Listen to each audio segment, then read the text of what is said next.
Wannan gada da kuke gani da yake ɗaukar layi biyu kacal kwanan nan za a kau da shi domin gina wani sabo da ya fi shi kamar yadda shugaban kadra ya bayyana. In aka gama zai zama duk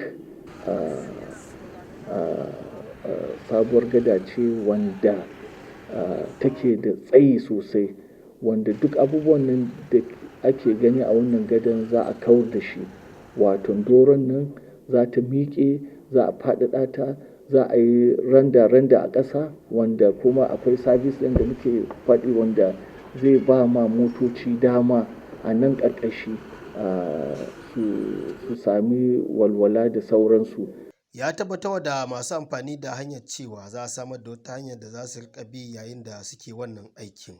A gefen inda za a yi gadan muna da fili sosai ta dama da ta hagu, so za mu fara yin hanya ta wucin gadi wanda motoci za su dinga bi ta dama da ta hagu. Dangane da hoton da ke yawo a yanar gizo kuwa na cewa wannan shine hoton sabon gadan da za a gina, shugaban na kadra ya karanta wannan batu.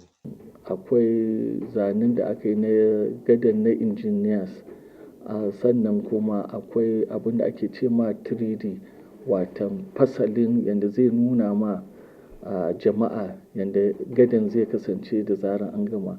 Muna sa ran wannan zai fito kwanan nan. Ya kuma tabbatar da al'ummar jihar Kaduna cewa za a kammala wannan gada da dukkanin sauran ayyukan titina da ake cikin garin Kaduna cikin watanni 20 da aka keɓe. Daga Kaduna, Ahmad Muhammad Usman, taskar labarai.